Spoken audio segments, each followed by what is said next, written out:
dust, He has ransomed me. His grace runs deep. While I was a slave to sin. Une dose. Je crois ce soir que tu ajouteras une dose. Je crois que ce soir tu ajouteras une nouvelle dimension dans nos vies spirituelles. Je crois que ce soir est une soirée de propulsion pour ta gloire au nom de Jésus. Je te dis merci au nom de Jésus.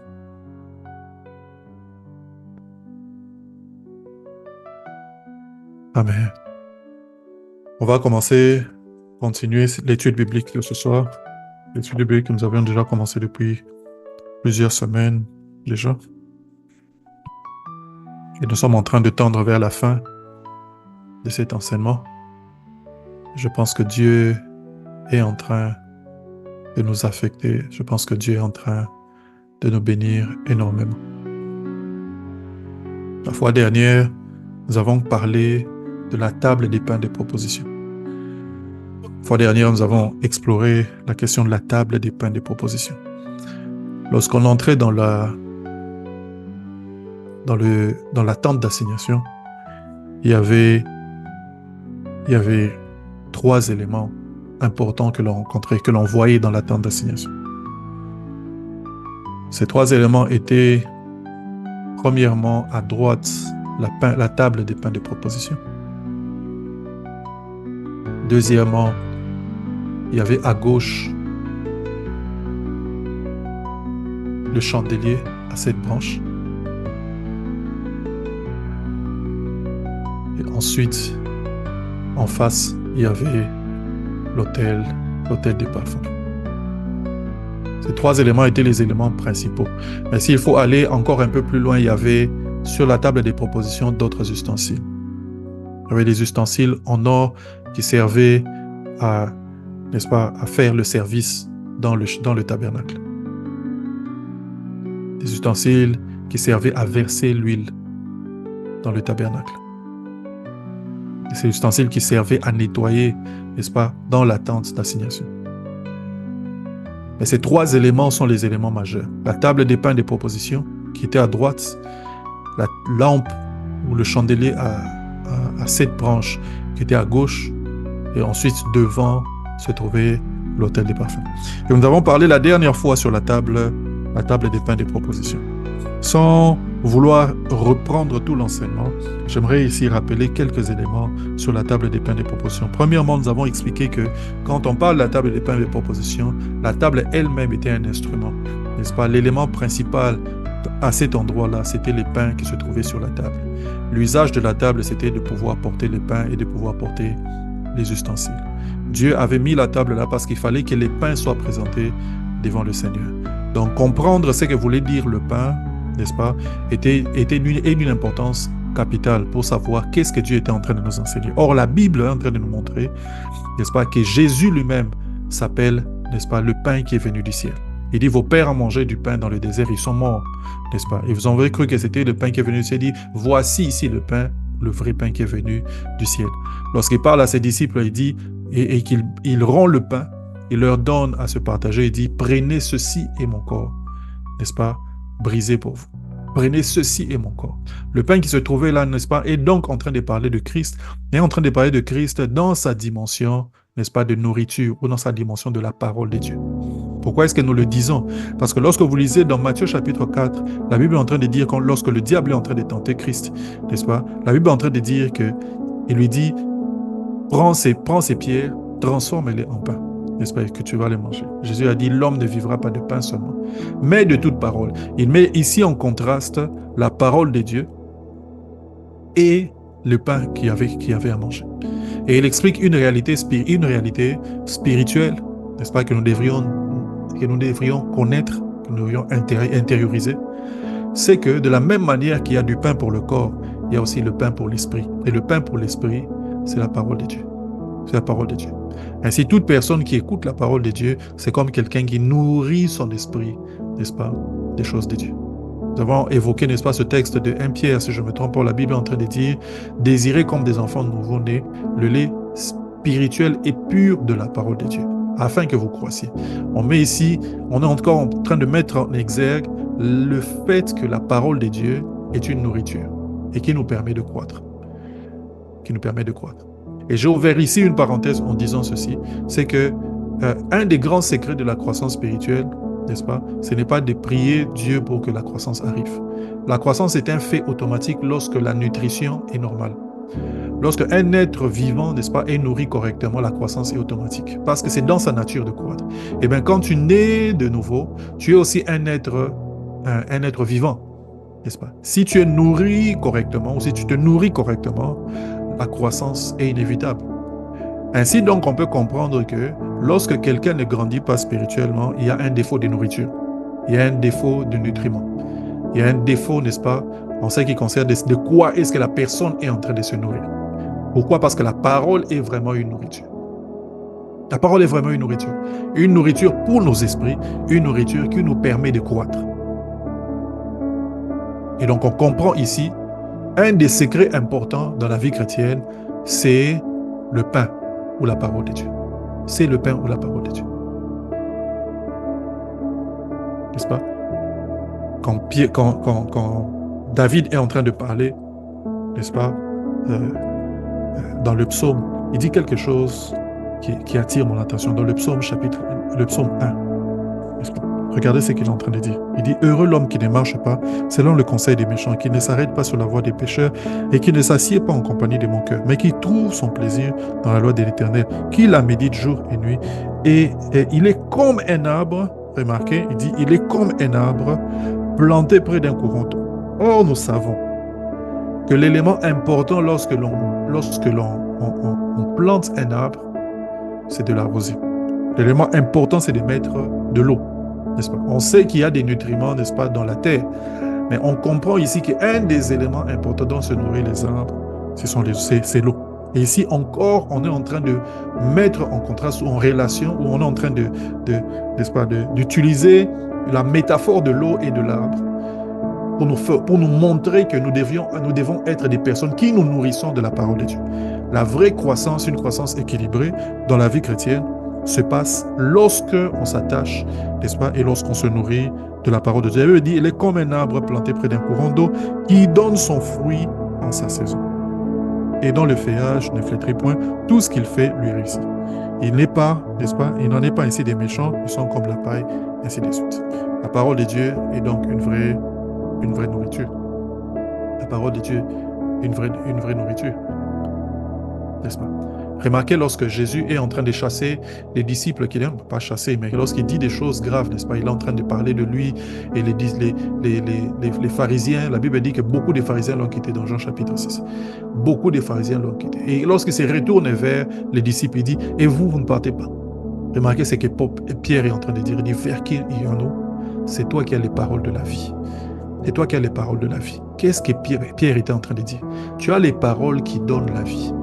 Tu as les paroles qui produisent en nous la vie. La parole de Dieu est donc une nourriture, n'est-ce pas? Dans Jean chapitre 1, la Bible parle de Jésus-Christ comme étant la parole. Au commencement était la parole était avec Dieu, la parole était Dieu. Et on parle ainsi de suite et vous verrez qu'on parle de Christ comme étant la parole, mais on parle aussi de Christ comme étant ce que nous recevons pour avoir le salut. Et donc, lorsque tu reçois la parole, ce que tu es en train de faire, en fait, c'est que tu es en train de recevoir Christ. Lorsque tu entends la parole de Dieu, ce que tu es en train de faire, tu es en train, en fait, de te nourrir, n'est-ce pas, de la chair, n'est-ce pas, ou tu es en train de te nourrir de Christ. Parce que Christ lui-même est la parole. Ne voyez pas ici, n'est-ce pas, l'image naturelle, n'est-ce pas, de la nourriture comme si on était des cannibales, non. C'est un élément spirituel, n'est-ce pas, c'est une réalité spirituelle. Lorsque tu te nourris de la parole, tu es en train, en fait, de laisser Christ entrer en toi et te former à l'intérieur. Dans l'Apocalypse, la Bible dit que son nom, c'est la parole de Dieu. Son nom, c'est la parole de Dieu. Et nous avons expliqué encore plusieurs choses lorsqu'il s'agit de la table des pains des propositions. Nous avons dit, n'est-ce pas, que la table des pains des propositions a été faite en or, n'est-ce pas, plutôt en bois et recouverte d'or. Or, le bois recouvert d'or, nous l'avons expliqué à plusieurs reprises, est en train de parler de la personne de Christ. Et pourquoi? Parce que le bois d'acacia parle de Christ, n'est-ce pas? Nous avons expliqué toutes ces choses. Et l'or parle, n'est-ce pas, de la divinité de Christ, n'est-ce pas? Or, Christ est à la fois homme et à la fois Dieu. Et cela se manifeste dans plusieurs éléments dans le tabernacle où on voit, n'est-ce pas, un élément terrestre qui est l'arbre ou le bois d'acacia. Et puis on voit un élément, n'est-ce pas, un élément glorieux, disons-le de cette façon, qui est l'or. On voit ces deux éléments, n'est-ce pas, l'un au-dessus de l'autre et qui manifestent la personne de Christ. Christ qui est à la fois Dieu et qui est à la fois homme. N'est-ce pas? Mais ici, j'aimerais ici ouvrir une parenthèse et je vais la fermer très rapidement. Lorsque vous regardez comment la tente d'assignation se présentait, vous vous rendrez compte que ces éléments, qui étaient des éléments dorés, étaient des éléments qui étaient cachés. Je parle ici de la lampe ou du chandelier qui est à gauche, la table des pains des propositions et les pains et tout ce qui s'est trouvé dessus, et aussi l'autel. C'était des éléments qui étaient cachés. N'est-ce pas? Et nous avions dit que ça, ce sont des choses, les choses qui étaient cachées, ce sont des choses qui sont réservées à l'Église, aux personnes qui acceptent, n'est-ce pas, de recevoir la révélation de la parole de Dieu. Alors ils découvrent quelles sont ces personnes. Et une des premières choses que tu découvres lorsque tu marches avec Dieu et que tu entres, n'est-ce pas, en profondeur, tu comprends l'importance de la parole de Dieu dans ta vie. Les vrais chrétiens, les vrais enfants de Dieu sont des personnes qui sont assoiffées et qui aiment la parole de Dieu. Ils ont un désir presque effréné à écouter et entendre la parole de Dieu. Pas seulement à écouter et entendre, mais aussi à obéir. Ils ont le désir, n'est-ce pas, et ils prient même Dieu pour leur donner la force, n'est-ce pas, de marcher selon les voies de Dieu. N'est-ce pas? Lorsque tu acceptes, n'est-ce pas, d'entrer dans la vie chrétienne et que tu commences à vivre dans la révélation de qui est Dieu, n'est-ce pas, parmi les choses que tu découvres, c'est la valeur de la parole de Dieu, la valeur de la volonté de Dieu, la valeur des principes que Dieu a mis ou a cachés dans sa parole. Pourquoi? Parce que tu es comme le sacrificateur qui entre dans la tente d'assignation et qui voit les pains des propositions. Tu commences à découvrir, n'est-ce pas, la valeur, n'est-ce pas, de ce pain, du pain des propositions, de la parole de Dieu.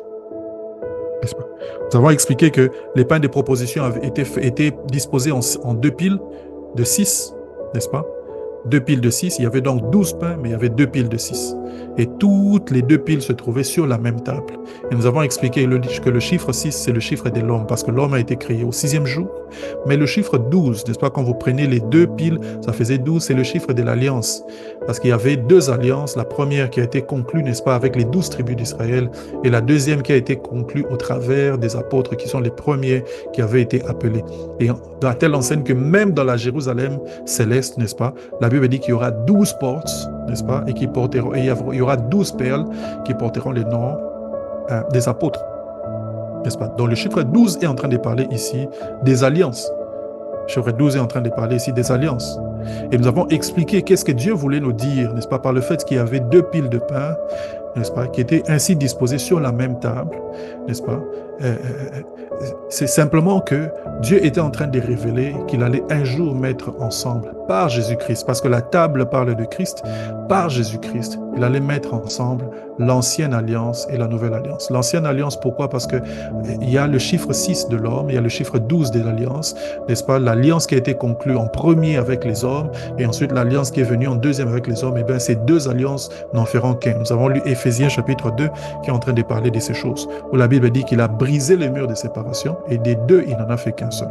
Donc Christ est venu pour être, n'est-ce pas, le point commun entre l'alliance ancienne et la nouvelle alliance.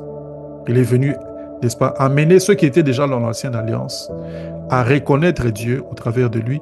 Il est venu introduire plusieurs qui étaient exclus de l'ancienne alliance, n'est-ce pas, à aussi entrer dans cette même alliance. N'est-ce pas? C'est ainsi que les 2 piles de pain se trouvent sur la table des pains des propositions. Alléluia. Assez glorieux. Gloire à Jésus. Nous avons expliqué ces choses la dernière fois. Alors ce soir, nous voulons commencer. Nous voulons parler du chandelier à 7 branches. Par la grâce de Dieu, j'aimerais toucher aussi l'autel des parfums. Le chandelier à 7 branches, c'est celui qui se trouve à gauche.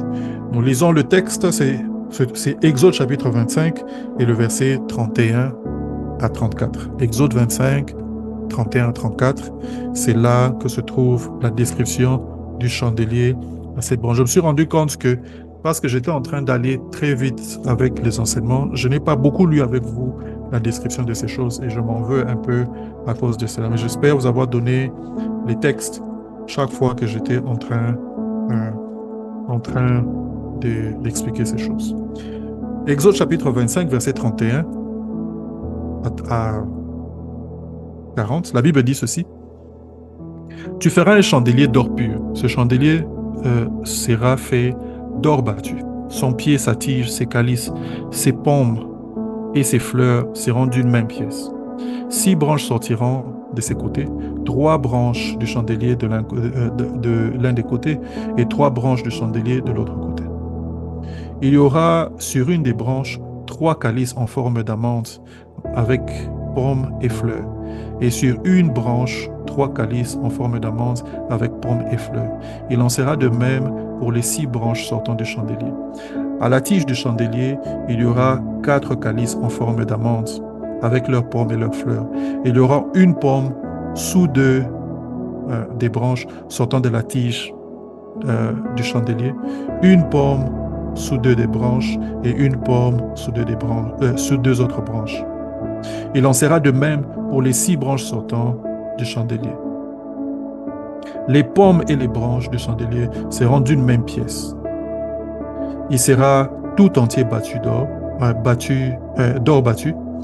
d'or pur.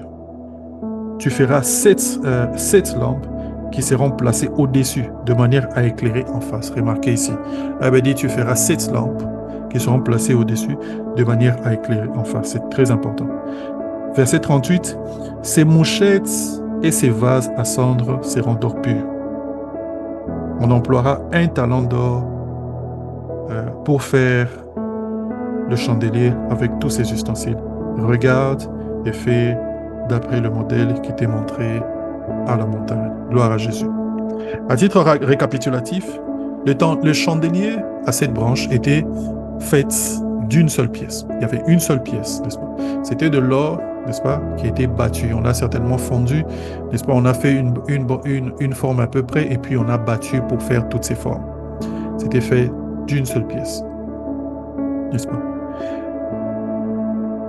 Et c'est la pièce sans laquelle on ne pouvait rien faire dans le lieu saint. Dans le lieu saint, tout ce qui se faisait devait se faire, mais devait se faire avec la lumière du chandelier à 7 branches. On ne pouvait rien faire sans le chandelier à 7 branches. Je dis qu'il était fait en or pur et il avait 7 branches. Et il avait aussi des formes, et la Bible parle ici de pommes, de fleurs et de calices en forme d'amande, n'est-ce pas?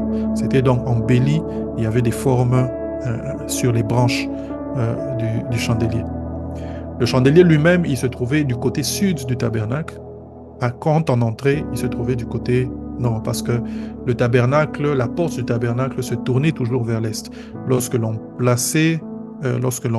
posait le tabernacle, on le montait, la porte était toujours tournée vers l'est. Toujours tournée vers l'est.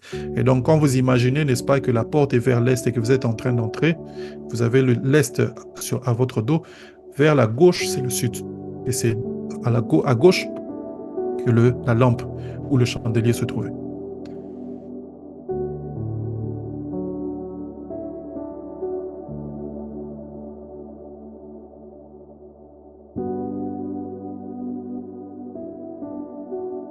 De dire qui était posé au-dessus, n'est-ce pas? Et il y avait de l'huile dans ces lampes pour que le chandelier soit constamment allumé. Ces détails sont des détails importants. Et la Bible dit ici expressément que le chandelier servait, n'est-ce pas, où les lampes devaient être disposées de manière à ce qu'ils puissent éclairer en face. Il n'y a pas de hasard dans ce que Dieu est en train de dire, de façon à ce qu'il puisse éclairer en face. Mais vous pouvez comprendre aussi ici que c'était la seule lumière qu'il y avait à cet endroit-là. Et donc, tout ce qui se passait dans le lieu saint se passait avec la lumière du chandelier. On comprend donc ici l'importance du chandelier parce que rien ne pouvait se faire dans le lieu saint sans le chandelier. Rien ne pouvait se faire dans le lieu saint sans le chandelier. Selon certaines personnes, le chandelier à 7 branches est l'image de Jésus. Et d'autres personnes sont même allées jusqu'à dire que le chandelier, c'est l'image de l'homme de Dieu. N'est-ce pas? La dernière affirmation, à mon avis, est déjà une affirmation qui est fausse. n'est-ce pas? Parce que si le chandelier devait symboliser un homme, le chandelier devait avoir un élément de bois. Le bois, c'est l'indicateur, n'est-ce pas, de l'humanité dans le tabernacle. Si une chose n'a pas le bois en lui-même, cette chose ne peut pas symboliser un homme, n'est-ce pas, et ne peut pas symboliser Christ. Or, le chandelier est fait en or battu. En or battu. Les gens qui disent que le chandelier est l'image de Christ apportent, n'est-ce pas, le texte, n'est-ce pas, des Écritures qui dit que Christ est la lumière du monde. C'est ce texte qu'ils apportent pour dire que le chandelier est l'image de Christ. Matthieu chapitre 5,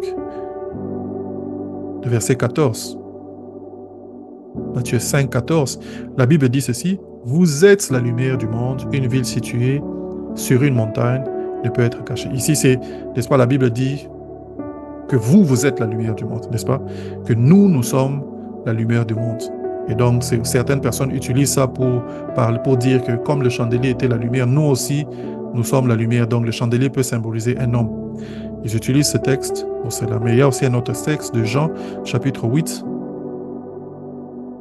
verset 12. Jésus leur parla de nouveau et dit: je suis la lumière du monde. Celui qui me suit ne marchera pas dans les ténèbres, mais il aura la lumière de la vie. À cause de ces deux textes, certains ont dit que le chandelier à 7 branches parle des hommes de Dieu, n'est-ce pas? Des personnes qui suivent Christ. Et à cause de Jean chapitre 8, certains ont dit le chandelier à 7 branches parle, n'est-ce pas, de Christ, qui est la lumière du monde. Et je dis ici, non. Ça ne représente ni Christ, ni les chrétiens. À cause des deux choses. La première chose, c'est que le chandelier était fait d'or battu, en une seule pièce.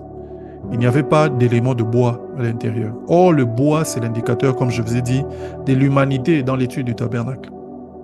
Il n'y avait pas de bois. C'était en une seule pièce d'or battu. N'est-ce pas? On ne peut pas ici affirmer que c'est Christ, parce que Christ est à la fois Dieu et à la fois homme. Or, ici, l'or représente toujours la divinité ou la gloire de Dieu. Donc, le chandelier doit parler de la divinité. Il s'agit certainement de Dieu, mais il ne s'agit pas de Christ. Christ est Dieu. Donc, je ne vais pas ici expliquer la Trinité. On en a parlé lorsqu'on a fait l'étude sur le Saint-Esprit. N'est-ce pas? Il ne s'agit pas de Jésus parce que Jésus est à la fois Dieu et à la fois homme. Il ne s'agit pas donc de Christ. Dans Jean chapitre 20, le verset 24, la Bible dit ceci. Jean chapitre 20, le verset 24, la Bible dit ceci. Thomas appelé Didyme, l'un des 12, n'était pas avec eux lorsque Jésus vint. Lorsque les autres disciples lui dirent donc: nous avons vu le Seigneur. Mais il leur dit: si je ne vois pas dans ses mains les marques des clous, et si je ne mets pas mon doigt dans la marque des clous, et si je ne mets pas ma main dans son côté, je ne le croirai pas. 8 jours après, les disciples de Jésus étaient de nouveau dans la maison, et Thomas se trouvait avec eux. Jésus vint. Les portes étaient fermées. Se présentant au milieu d'eux, et dit: la paix soit avec vous. Puis il dit à Thomas: avance ici ton doigt et regarde mes mains. Avance aussi ta main et mets-la dans mon côté. Et ne sois pas incrédule, mais crois. Avance, mets ta main, mais ne sois pas incrédule et crois. Verset 28, qui est un texte que tout chrétien doit connaître, tout enfant de Dieu doit connaître. Verset 28, Thomas lui répondit: mon Seigneur et mon Dieu. Ça, c'est une affirmation claire dans la Bible, où les disciples ont dit sans contradiction que Jésus est Dieu. N'est-ce pas? Mais dans le même texte, on est en train de voir que Jésus aussi est humain, parce que est humain ou a l'humanité en lui. Parce que, n'est-ce pas, un esprit, parce que Dieu est esprit, un esprit n'a pas de blessure. Un esprit n'a pas un corps à montrer. N'est-ce pas? Christ est un mystère parce que c'est Dieu qui s'est fait chair, n'est-ce pas? Alors, comment est-ce que l'on doit comprendre, ces textes? Comment on doit comprendre ces textes? J'ai dit, pour deux raisons, le chandelier ne parle pas de Jésus, ne parle pas des enfants de Dieu. La première, c'est qu'on ne voit pas des éléments de l'humanité. On ne voit pas des éléments de l'humanité, n'est-ce pas? Dans la lampe ou dans le chandelier. On ne voit pas cela. Or, quand même on voit Christ être proclamé Dieu, on voit quand même des éléments de l'humanité. Il devait y avoir le bois d'acacia si le chandelier parlait de Jésus. La deuxième raison pour laquelle je dis que ce n'est pas vrai, c'est que dans le lieu saint ne parle pas du monde. Le chandelier se trouve dans le lieu saint. Le lieu saint ne peut pas parler du monde. Le lieu saint est un endroit caché. Le monde, c'est en dehors du tabernacle. Quand tu es déjà dans le tabernacle, tu fais partie des élus, des personnes qui ont cru en Dieu, en Jésus. N'est-ce pas? Lorsque tu es dans le lieu saint, tu es déjà en Christ. Tu es une personne qui est déjà choisie. Tu es un sacrificateur. La Bible dit, or vous, au contraire, vous êtes une nation, c'est un royaume de sacrificateurs. Quand tu es dans le lieu saint, tu es déjà dans l'église. Donc, Christ qui est en train de dire, ou la Bible qui est en train de dire, que vous êtes la lumière du monde. Et la Bible qui est en train de dire, quand Jésus est en train de parler de lui, il dit, je suis la lumière du monde. Ne fait pas allusion, n'est-ce pas, à la lumière qui est en train de luire dans les lieux saints. Ne fait pas allusion à cela. Jésus est la lumière du monde. Nous sommes la lumière du monde.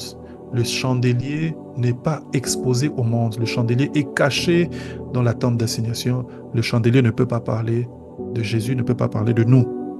De quoi parle le chandelier? De quoi est-ce que le chandelier est donc en train de parler? Le chandelier est un type ou une image du Saint-Esprit. Le chandelier est un type ou une image du Saint-Esprit. Pourquoi le Saint-Esprit? Parce que le Saint-Esprit est esprit. Et le Saint-Esprit est Dieu et il est glorieux. Le Saint-Esprit est caché. Le Saint-Esprit n'est pas reçu par tout le monde.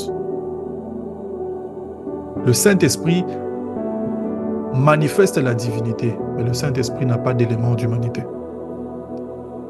Le chandelier est l'image du Saint-Esprit. C'est l'image du Saint-Esprit. Dans Jean chapitre 14, regardez ce que la Bible est en train de dire. Jean chapitre 14, ceux qui sont lecteurs de la Bible savent que Jean chapitre 14, Jean chapitre 16, ce sont les textes où on est en train d'introduire le Saint-Esprit. La Bible dit ceci à partir du verset 15. Je vais lire verset 15 jusqu'au verset 17 et je vais lire aussi verset 25 au verset 26. La Bible dit, si vous m'aimez, gardez mes commandements. Et moi, je prierai le Père, il vous donnera un autre consolateur. Il vous donnera un autre consolateur. Nous avons expliqué ceci dans l'étude sur le Saint-Esprit et nous avons expliqué que quand il parle d'autres consolateurs, il est en train de dire, il vous enverra quelqu'un qui est comme moi, qui a la même nature que moi et qui viendra à côté de vous pour vous soutenir. N'est-ce pas? Il vous donnera un autre consolateur afin qu'il demeure éternellement avec vous. N'est-ce pas? Et de qui il s'agit? Au verset 17, la Bible dit, l'Esprit de vérité que le monde ne peut recevoir parce qu'il ne le voit point et ne le connaît point. Mais vous le connaissez car il demeure avec vous et il sera avec vous. Regardez un peu le contraste. Jésus est en train de dire qu'il vous donnera un consolateur, l'Esprit de vérité. Cet esprit-là, le monde ne peut pas le recevoir. Le monde ne le connaît pas. Le monde ne le voit pas. Mais il dit, mais vous, n'est-ce pas, vous le connaissez, car il demeure avec vous et il sera en vous. Vous voyez? Or, la tente d'assignation, souvenez-vous, lorsque nous avons expliqué, la tente d'assignation est faite, n'est-ce pas, de ces planches. Et nous avons expliqué que ces planches parlent du chrétien, n'est-ce pas, qui est glorifié, du chrétien né de nouveau. Et le fait que ça formait un seul édifice, ça parle, n'est-ce pas, de l'Église. Et la lampe ou le chandelier à cette branche se trouvait à l'intérieur, n'est-ce pas, de cette tente. Le chandelier ne pouvait pas parler, n'est-ce pas, de Christ qui est la lumière du monde. Le chandelier parlait, n'est-ce pas, du Saint-Esprit qui est la lumière de l'Église. Alors, je continue. On est arrivé au verset 17. Au verset 25, regardez ce qu'il est en train de dire. Regardez ce qu'il dit au verset 25.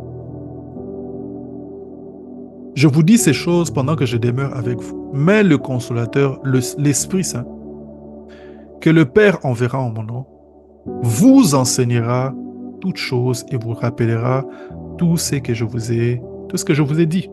L'Esprit Saint vous enseignera toutes choses et vous rappellera ce que je vous ai dit. Jésus parle ici du Saint-Esprit qui viendra comme la personne qui nous enseignera. Or, l'enseignement a pour objectif d'ouvrir nos yeux, a pour objectif de nous éclairer. L'enseignement est une lumière, n'est-ce pas? D'ailleurs, si vous allez dans Psaume chapitre 119, la Bible est en train de dire « La révélation de ta parole est claire, elle donne de l'intelligence aux simples. » La révélation de ta parole est claire. Quand la révélation arrive, n'est-ce pas, ou l'enseignement, quand il arrive, il vient donner, n'est-ce pas, de la lumière à une personne. Et la Bible dit que le Saint-Esprit est l'enseignant de l'Église. Il est l'enseignant de l'Église. C'est lui la lumière de l'Église. C'est lui qui demeure à l'Église et c'est lui qui conduit l'Église. Voilà pourquoi le chandelier ne parle pas de Christ. Le chandelier parle du Saint-Esprit qui demeure avec nous. Demeure avec nous. Je vais encore aller plus loin. Le chandelier, la Bible dit clairement, n'est-ce pas, que le chandelier, n'est-ce pas, que le Saint-Esprit, n'est-ce pas, le monde ne peut pas le recevoir. De la même manière, le chandelier était caché, se trouvait dans la tente d'assignation, loin de là où le monde, où le commun du mortel pouvait, n'est-ce pas, arriver. Les gens ne pouvaient pas arriver dans le lieu saint. C'était réservé aux sacrificateurs. De la même manière, le Saint-Esprit n'est pas pour tout le monde. Le Saint-Esprit est réservé aux enfants de Dieu. Des fois, on pense qu'on est dur lorsqu'on dit des phrases telles que celles que je veux dire. Mais c'est la stricte vérité. Tout le monde n'a pas le Saint-Esprit. Tout être vivant n'a pas le Saint-Esprit. Tous ceux qui sont ici sur la terre ne sont pas tous enfants de Dieu. On devient enfant de Dieu en décidant de marcher avec Christ, en décidant de lui ouvrir la porte de notre cœur, en croyant au sacrifice qu'il a fait. Pas en faisant semblant de croire, en croyant au sacrifice qu'il a fait. On devient enfant de Dieu par conviction, n'est-ce pas, et par confession. Lorsque tu décides, n'est-ce pas, de croire ou de le suivre. Lorsque tu réalises la vie passée que tu avais et que tu réalises que Christ est le sauveur, n'est-ce pas, de ta vie. Il a payé le prix et qui t'a donné une porte où il a ouvert une porte pour que tu puisses avoir accès à la gloire de Dieu.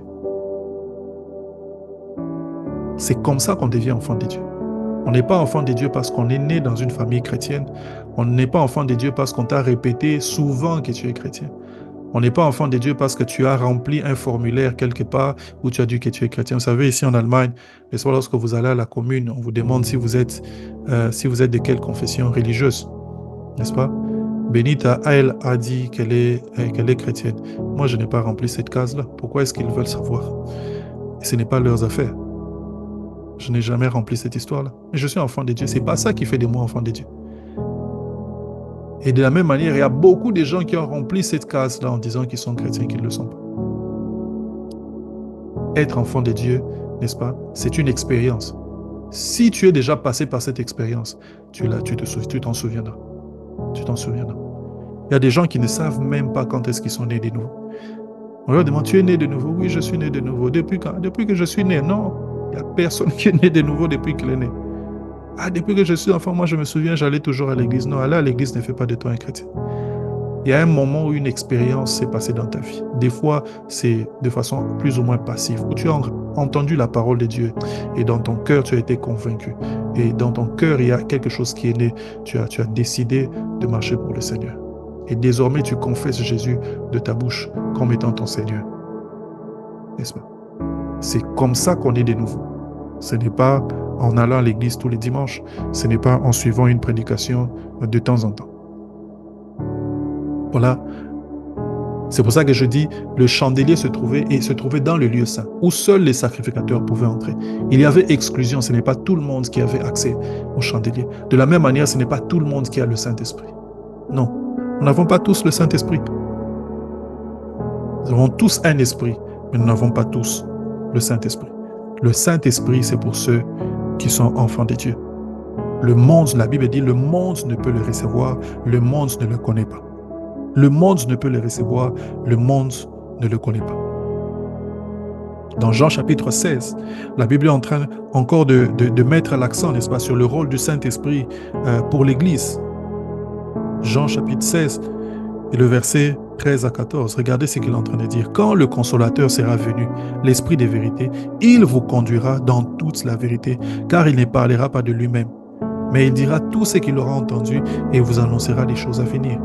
Remarquez un peu les dimensions, n'est-ce pas, de la révélation qu'on est en train de mentionner dans ce texte. La Bible est en train de dire qu'il ne parlera pas de lui-même. Il ne parlera pas de lui-même, mais il vous dira tout ce qu'il a entendu.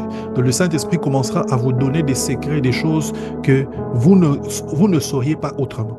Mais il dit, il vous annoncera aussi les choses à venir. Il ne s'arrête pas seulement là, mais le Saint-Esprit te donne la capacité de savoir les choses qui sont en train de venir. Ces choses ne sont pas l'apanage des prophètes seulement. Ces choses sont l'apanage des chrétiens parce que nous avons le Saint-Esprit. Parce que nous avons le Saint-Esprit.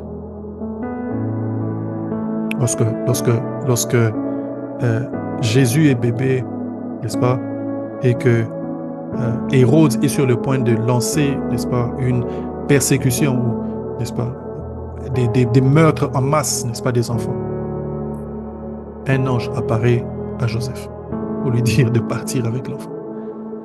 Et Joseph n'était pas un prophète. Nulle part dans la Bible vous lirez que Joseph était prophète. Mais un ange lui a apparu et lui a fait comprendre ce qu'il doit faire. Avoir des révélations de Dieu, n'est-ce pas, ce n'est pas l'apanage des prophètes. Quand on a l'Esprit de Dieu, la Bible dit, cet Esprit-là nous annoncera les choses à venir. Verset 14, la Bible dit, il me glorifiera parce qu'il prendra de ce qui est à moi et vous l'annoncera. Tout ce que le Père est à moi, pour tout ce que le Père a est à moi, n'est-ce pas? C'est pourquoi j'ai dit qu'il prend de ce qui est à moi et qu'il vous l'annoncera. Le Saint-Esprit est donc, n'est-ce pas, l'Esprit qui communique des choses à l'Église. Il est l'Esprit qui communique des choses à l'Église. Mais encore plus, souvenez-vous, et j'ai insisté à plusieurs reprises, la Bible dit clairement que la lumière du chandelier devait éclairer en face.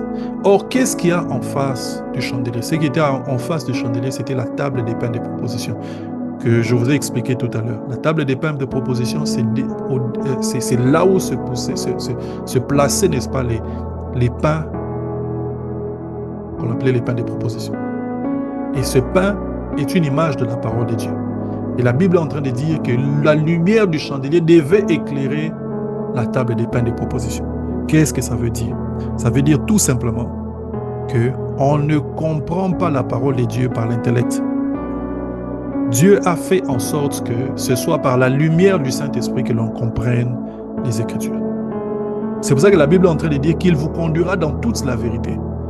Il vous enseignera. Parce que la parole de Dieu se comprend avec le Saint-Esprit. Ce que tu comprends avec ton intelligence, n'est-ce pas, tu peux le tordre. Ce que tu comprends avec ton intelligence peut ne pas avoir de l'impact dans ta propre vie. Mais ce que tu comprends par le Saint-Esprit, n'est-ce pas, vient affecter ton esprit dans ton être le plus profond. Dans ton être le plus profond. Comprendre avec son intelligence reste important. Mais ce que tu comprends avec ton esprit, c'est que le Saint-Esprit te révèle, n'est-ce pas, vient amener un impact supérieur dans ta vie. Et la Bible dit que la lumière du chandelier devait éclairer la table des pains des propositions, devait éclairer en face où se trouvait la table des pains des propositions, n'est-ce pas? Et ça, c'est un des rôles du Saint-Esprit, nous amener à comprendre la parole de Dieu, n'est-ce pas? Quoi d'autre encore? La Bible est en train de révéler, n'est-ce pas, que le chandelier, ou sur le chandelier, il y avait de l'huile, n'est-ce pas? C'est normal, sur le point de vue pratique, la flamme était maintenue par l'huile. La flamme était maintenue par l'huile. Or, l'huile est en train de nous rappeler, n'est-ce pas, l'idée de l'onction, n'est-ce pas? Or, l'onction parle de la puissance de Dieu. Mais encore plus, remarquez que le rôle de l'huile, c'était de maintenir la flamme. C'était de maintenir la flamme. La flamme fait deux choses. Elle apporte la lumière, mais elle apporte aussi la chaleur. N'est-ce pas? Or, lorsqu'on rencontre le Saint-Esprit, une des choses qu'il fait dans nos vies, c'est qu'il allume un feu. De la même manière qu'il avait fait avec les disciples le jour de la Pentecôte. Le Saint-Esprit est encore dans ce business-là, d'allumer le feu dans la vie, dans le cœur des gens. dans la vie des gens. Quand le Saint-Esprit te rencontre, il allume une flamme en toi. C'est cette flamme qui t'amène, n'est-ce pas, à parler lorsque tu ne veux pas parler. C'est cette flamme qui t'amène, n'est-ce pas, à vivre pour lui. C'est cette flamme qui t'amène à marcher dans une direction, des fois, dans laquelle tu ne marcherais pas. C'est cette flamme dont nous avons besoin, n'est-ce pas, pour avancer pour Dieu et pour faire avancer son œuvre, n'est-ce pas? Or, cette flamme est maintenue par quoi? Elle est maintenue par l'onction. L'onction, c'est l'image de la puissance de Dieu. Remarquez ce que la Bible est en train de dire dans Actes des Apôtres, chapitre 10 et le verset 38. Actes des Apôtres, chapitre 10, pour celles qui sont en train de noter, Actes des Apôtres, chapitre 10 et le verset 38. La Bible est en train de dire ceci. Vous savez comment Dieu a oint du Saint-Esprit et de force Jésus de Nazareth, qui allait de lieu en lieu, faisant du bien, guérissant tous ceux qui étaient sous l'empire du diable, car Dieu était avec lui. Car Dieu était avec lui. Vous savez comment Dieu a oint du Saint-Esprit. Vous savez, cette expression est une expression qui est très révélatrice. Révélatrice pourquoi? Parce qu'on met ici ensemble la notion de l'onction et la notion du Saint-Esprit. N'est-ce pas? Dans l'Ancien Testament, lorsqu'on choisissait les autorités, on répandait de l'huile sur leur tête, qui était une marque, n'est-ce pas, de consécration, et que désormais le peuple entier devait reconnaître la personne dans la capacité dans laquelle on l'avait. Si c'était un roi, on le reconnaissait comme roi. Si c'était un prophète, on le reconnaissait comme prophète. Si c'était un sacrificateur, on le reconnaissait comme sacrificateur. Eh bien, on utilise cette même image de l'onction, mais cette fois, on est en train de dire qu'on a oint Jésus-Christ du Saint-Esprit pour montrer que l'onction n'est plus une réalité physique, n'est-ce pas? Tu peux être oint sans que l'on ait versé l'huile sur ta tête lors d'une cérémonie de consécration. Tu n'as pas besoin d'une cérémonie de consécration pour être oint, l'onction ne commence pas dans ta vie le jour où on te fait porter un col pastoral ou le jour où on te présente devant 1000 personnes pour te dire désormais tu es oint. Non. L'onction commence le jour où Dieu a posé l'onction ou a mis l'onction sur ta tête. Et la Bible est en train de dire comment Dieu a oint Jésus, n'est-ce pas, de Nazareth, a oint du Saint-Esprit. Il a oint du Saint-Esprit. On parle ici de l'onction et on parle du Saint-Esprit. Et lorsqu'on en parle de cette façon, on dit, n'est-ce pas, qu'il allait de lieu en lieu, faisant du bien, guérissant tous ceux qui étaient sous l'empire du mal. Donc on voit les effets de l'onction qui est arrivée dans la vie de Christ. Et ce qui est arrivé, ce sont des effets miraculeux, des effets extraordinaires. N'est-ce pas? L'onction est donc une image de la puissance de Dieu. N'est-ce pas? Or, l'onction ou le possesseur ou le donateur de l'onction, c'est le Saint-Esprit. C'est le Saint-Esprit qui communique à l'Église l'onction. Voilà pourquoi lorsqu'on parle de l'onction, on parle de Christ, on dit on l'a oint du Saint-Esprit. Parce que c'est le Saint-Esprit qui vient en nous, qui nous communique l'onction. Et dans l'Ancien Testament déjà, lorsqu'on parle du chandelier à 7 branches, on est en train de voir ici que le chandelier avait de l'huile. Et l'huile parle de l'onction. L'huile est en train de parler de l'onction. Une autre chose, c'est que le chandelier avait, n'est-ce pas, des fruits ou des formes de fruits, des pommes et des fleurs, n'est-ce pas, avait des formes de fruits. Et on dit, et dans les livres des Galates, la Bible est en train de parler des fruits de l'esprit ou du fruit de l'esprit. Elle est en train de parler du fruit de l'esprit. Et donc Dieu est déjà ici en train de nous montrer que le Saint-Esprit, c'est celui qui développe en nous le fruit de l'esprit. C'est celui qui vient développer en nous le fruit de l'esprit. Il vient développer en nous le fruit de l'esprit. Mais il n'y avait pas que cela. Sur le chandelier, il y avait aussi des calices en forme d'amande. Il y avait des calices en forme d'amande. Lorsque vous lisez dans Jérémie chapitre 1, verset 11, Dieu pose la question à son prophète. Qu'est-ce que tu vois? Il dit, je vois une branche d'amandier qui a fleuri. Il dit, tu as bien vu, parce que je suis derrière ma parole. Je veille sur ma parole pour la tester. Le fruit d'amande ou l'amande, n'est-ce pas, c'est une image, n'est-ce pas, de la fidélité de Dieu. C'est une image de la fidélité de Dieu. De Dieu qui est en train de dire, je veille sur ma parole pour l'attester. Je veille sur ma parole pour l'attester.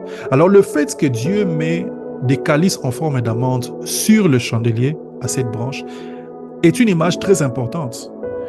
Il est en train de nous faire référence au fait que le Saint-Esprit est un gage de la fidélité de Dieu pour le chrétien.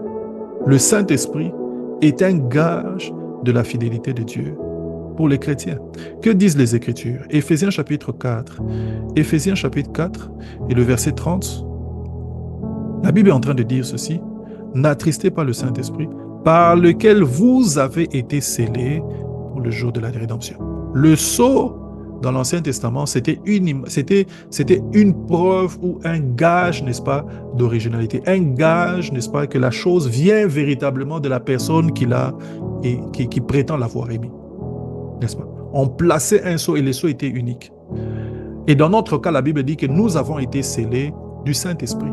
Le sceau de Dieu dans nos vies, c'est le Saint-Esprit. Il place le Saint-Esprit sur nous pour que ce soit un gage pour tout le monde, inclus nous-mêmes, n'est-ce pas, qu'il reviendra, il nous reprendra et nous irons avec lui. C'est un gage, n'est-ce pas, de ses promesses dans nos vies. Le Saint-Esprit est un gage, n'est-ce pas, de la fidélité de Dieu à notre endroit. Alors, lorsqu'on lit Éphésiens toujours, au chapitre 1er, le verset 13, la Bible dit ceci. En lui, vous aussi, après avoir entendu la parole de la vérité, l'évangile de votre salut, en lui vous avez cru et vous avez été scellés du Saint-Esprit qui avait été promis. Vous avez été scellés du Saint-Esprit qui avait été promis. Ça ne s'arrête pas là, la Bible dit, lequel est un gage de notre héritage pour la rédemption de ceux que Dieu s'est acquis à la louange de sa gloire. Le Saint-Esprit est un gage, n'est-ce pas, de notre héritage. C'est un gage de notre héritage. Je dis, donc, il y avait donc des calices en forme d'amande. Or, l'amande est une image, n'est-ce pas, de la fidélité. Comment on le sait? Tu as bien vu, parce que je veille sur ma parole pour l'attester. L'amandier ou l'amande est un gage, est une image de la fidélité de Dieu à l'égard de ses enfants. Et le Saint-Esprit est aussi un gage. Et on voit ici, n'est-ce pas, dans le chandelier qui se trouvait là dans la tente d'assignation des milliers d'années avant, n'est-ce pas, que Christ n'arrive et que le Saint-Esprit soit répandu dans l'Église, n'est-ce pas, Dieu a mis l'amandier pour dire à son peuple, je veille sur ma parole pour l'attester. Encore une fois, le Saint-Esprit est aussi un gage de la fécondité de l'Église. C'est un gage de la fécondité de l'Église. Comment, n'est-ce pas, on le voit par les fleurs. Les fleurs, c'est une image de la fécondité. Quand les fleurs paraissent, n'est-ce pas, on sait que la vie est en train de venir. On sait que les fruits sont en train de venir, n'est-ce pas? Le Saint-Esprit est un gage de la fécondité de l'Église. 2 Corinthiens chapitre 1, le verset 22 dit ceci. 2 Corinthiens chapitre 1. Je commence à partir du verset 21, la Bible dit, et c'est lui qui nous a affermis avec vous en Christ, et c'est lui qui nous a affermis avec vous en Christ, et qui nous a oint, c'est Dieu. Il dit, lequel nous a aussi marqué d'un sceau, et a mis dans nos cœurs les arts de l'esprit. A mis dans nos cœurs les arts de l'esprit. Les arts, n'est-ce pas, fait référence ici à une pratique dans l'ancien temps où on donnait certaines choses comme promesse, n'est-ce pas, que l'on reviendra, n'est-ce pas, comme promesse qu'on reviendra accomplir une promesse. On le voit par exemple dans le cas de Judas, lorsque Judas est allé vers sa belle-fille, je crois que c'est Tamar, n'est-ce pas, qui n'avait pas eu d'enfant, à qui Judas n'a pas voulu donner son fils cadet, n'est-ce pas? Lorsqu'il est allé vers elle pensant que c'était une prostituée, la dame, n'est-ce pas, il lui a dit, laisse-moi venir vers toi, n'est-ce pas, je veux te donner mon sceau, je veux te donner ceci, comme n'est-ce pas, une garantie, n'est-ce pas, une garantie que je reviendrai pour te payer ce que je te donne. La dame, Tamar accepte, a des relations sexuelles avec Judas. Judas lui laisse son sceau et son bâton et il s'en va. Ce que Judas laisse, c'est une image des arts de l'esprit. des arts de l'esprit ou des gages, n'est-ce pas, du Saint-Esprit, ou du Saint-Esprit comme un gage. Il lui laisse le sceau, il lui laisse le bâton, il s'en va. Plus tard, la Bible dit que Judas est revenu avec le prix convenu, mais il ne trouve pas la femme, n'est-ce pas? Et puis il s'en va. C'est plus tard, lorsqu'on vient apprendre à Judas que ta belle-fille s'est prostituée et est tombée enceinte, que Judas vient tout fâché. Il dit non, elle doit mourir, ainsi de suite. Quand il arrive, la dame dit, je suis enceinte de la personne à qui appartient ceci. Cette dame montre au fait le sceau et le bâton de Judas. C'est le sceau et le bâton de Judas qu'elle montre comme les preuves, n'est-ce pas, que c'est de Judas qu'elle était tombée enceinte. Eh bien, nous avons aussi des preuves, des choses que Jésus met en nous, qui sont des preuves que nous lui appartenons. Il y a des choses que Jésus met en nous, le Saint-Esprit qui est en nous, qui sont des preuves, n'est-ce pas, pour le monde spirituel et le monde physique que nous lui appartenons. Lorsque tu vas devant un démoniaque, n'est-ce pas, et que tu es en train de prier pour lui, sors au nom de Jésus. La raison pour laquelle les démoniaques nous obéissent, c'est parce que les démoniaques voient les preuves, n'est-ce pas, que nous appartenons à Jésus.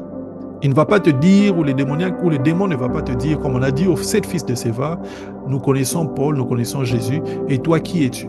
Non, ils vont obéir. Pourquoi? Parce que nous avons les arts de l'esprit, nous avons les preuves, les gages, les preuves que nous appartenons à Christ.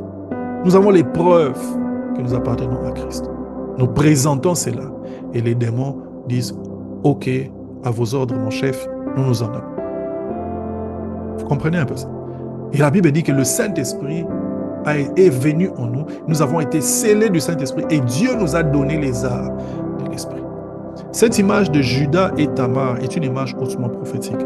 Parce que dans la prophétie biblique, la femme prostituée est souvent l'image de l'Église. La femme prostituée est souvent l'image de l'Église. Pourquoi prostituée? Parce que l'Église est composée des personnes qui ne connaissaient pas Dieu et qui s'étaient données à d'autres divinités. Des personnes qui marchaient, n'est-ce pas, selon d'autres divinités.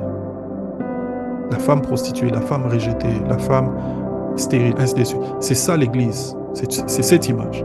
Et Tamar qui s'est prostituée commence à représenter l'Église. Et lorsque Judas vient, n'est-ce pas, et enceinte Tamar, c'est une image, n'est-ce pas, de l'Église qui a reçu la parole de Dieu. C'est une image de l'Église qui a reçu la parole de Dieu et qui est sur le point de donner naissance, n'est-ce pas, à quelque chose de divin. N'est-ce pas? Et quand Judas et les arts, n'est-ce pas, le bâton, n'est-ce pas, et le sceau, c'est l'image du Saint-Esprit que nous avons reçu. La garantie qu'il n'y aura rien de mal qui nous arrivera. La garantie que nous aurons les choses que Dieu a promises. Ce sont les arts. Donc, ce sceau et ce bâton, c'est la garantie, n'est-ce pas, que celui qui est parti reviendra. C'est la garantie que Jésus qui est parti, comme Judas qui est parti, reviendra. Et quand il reviendra, ça sera pour nous donner ce qu'il avait promis. Or, Jésus a dit, n'est-ce pas, je m'en vais vous préparer une place. S'il n'en était pas ainsi, je vous l'aurais dit. Je vous prépare une place afin que là où moi je suis, vous soyez aussi. Et comme gage, il nous a donné le Saint-Esprit. Le Saint-Esprit qui est en nous est un gage, est une garantie que celui qui est parti va revenir pour accomplir sa promesse envers nous. Et cela, on est encore en train de le voir dans cette image du chandelier, qui est un gars, qui est l'image du Saint-Esprit. Le Saint-Esprit qui est un gage de la fidélité de Dieu, qui est un gage, n'est-ce pas, de la bonté de Dieu à l'égard de l'Église. Voilà, on va s'arrêter ici, les 20h26. J'aimerais prier, faire une courte prière. Et puis s'il y a des questions, on va y répondre. Éternel, notre Dieu, merci. Merci de nous avoir donné le Saint-Esprit. Merci parce qu'il est venu en nous pour nous enseigner. Merci parce qu'il est venu pour nous éclairer, nous aider à comprendre ta parole. Pour que ta parole ne soit plus un mystère, pour que ta parole soit révélée, pour que ta parole nous change. Merci Seigneur pour le Saint-Esprit qui est venu en nous comme un gage, comme une garantie. Une garantie que tu es parti, mais que tu reviendras. Une garantie que ta promesse va s'accomplir. Ton esprit est venu en nous comme une garantie que nous t'appartenons. Ton esprit est venu en nous comme une garantie que ce que nous portons en nous vient de toi. De la même manière que Tamar montrait cette garantie aux hommes pour montrer que ce qu'elle avait en elle venait de Judas. Le Saint-Esprit en nous est une garantie que ce que nous portons en nous vient de toi. Nous disons merci pour le Saint-Esprit. Nous disons merci de nous l'avoir donné. Saint-Esprit, merci aussi de nous enseigner. Merci d'être à l'aise au milieu de nous. Merci de travailler en nous. Tu nous conduis dans toute la vérité, dans la volonté de Dieu. Tu nous permets, Seigneur, de l'accepter et de vivre en fonction d'elle. Ma volonté n'est pas la tienne. Ma volonté n'est pas celle du Père. Et avec toi, Seigneur, j'apprends à accepter cette volonté. J'apprends à ne pas m'en détourner. J'apprends à payer les prix les plus élevés pour rester dans cette volonté. Seigneur, tu n'es pas un pantin. Je ne te réduirai pas à faire ce que moi je veux. Je peux vouloir des choses, je peux avoir des opinions. Et c'est ton opinion, c'est ce que toi tu veux qui compte. Saint-Esprit, je te dis merci parce que tu me révèles l'opinion de Dieu. Je te suis vraiment reconnaissant ce soir. Au nom de Jésus. Amen. Amen. Amen. Gloire à Jésus. Que le nom du Seigneur soit béni.